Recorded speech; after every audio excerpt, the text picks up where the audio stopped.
This week at Interior. Everyone in this country deserves clean water, air, and land, but for too long, an unequal burden of pollution has fallen on communities of color and poor communities. For generations, we've put off the transition to clean energy, and now we face a climate crisis. It's a crisis that doesn't discriminate, and it is putting everyone at risk. Secretary Haaland this week making a call for action as the world celebrated Earth Day 2021, a global celebration encouraging education and stewardship of the planet's natural resources. The Secretary said Interior, through all its bureaus and offices, is working to address the climate crisis by restoring balance on public lands and waters, advancing environmental justice, and investing in a clean energy future.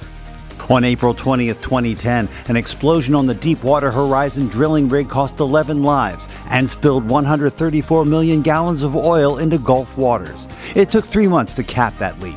In a statement this week, Secretary Haaland said Interior has made progress toward ensuring that operations in the Gulf Coast remain safe and environmentally responsible, but that much work remains to be done.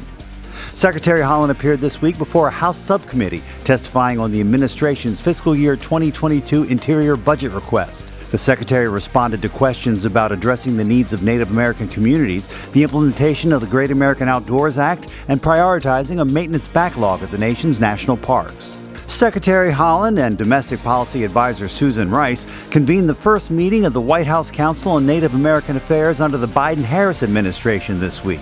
The Secretary serves as chair of that council, made up of members from federal departments, agencies, and offices. It represents the administration's all-of-government approach to strengthening our nation-to-nation relationship with tribes as it takes on climate change, racial equity, economic recovery, and the COVID-19 response. The council hasn't met on a regular basis since 2016. Hundreds of bird species will benefit from $80 million in funding for various wetland conservation projects in North America. The funding was approved this week by the Migratory Bird Conservation Commission, which is chaired by Secretary Haaland. An 18-year-old from Kansas took top honors in the National Junior Duck Stamp Art Contest with an acrylic painting of a pair of hooded mergansers. Margaret McCullen's artwork will grace the 2021-2022 Junior Duck Stamp, which goes on sale June 25th. The stamp supports conservation education for students in kindergarten through 12th grade. A historic discovery announced this week in Maryland. Researchers found the remains of a cabin belonging to Ben Ross, father of abolitionist Harriet Tubman, who helped thousands of escaped slaves find freedom via the Underground Railroad. The site sits on land acquired by the Fish and Wildlife Service last year to help Blackwater National Wildlife Refuge withstand rising seas. Archaeologists confirmed the news after finding artifacts dating back to the 1800s. The Bureau of Land Management has issued $26.9 million in payments from fiscal year 2020 to 18 counties in western Oregon under the Secure Rural Schools and Community Self-Determination Act. Most of the funding will go directly to the counties, supporting investments in education, infrastructure, public safety, and health services.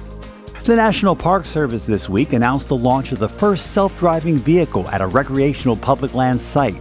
The shuttle will be tested for 3 months at Wright Brothers National Memorial in Kill Devil Hills, North Carolina, the site of the world's first powered flight in 1903.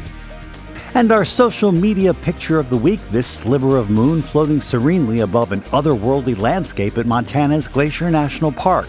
The park contains more than 1,500 square miles of wilderness peaks and valleys running to the Canadian border, with more than 700 miles of hiking trails to follow. Make sure you follow us on Facebook, Instagram, Twitter, and YouTube. That's This Week at Interior.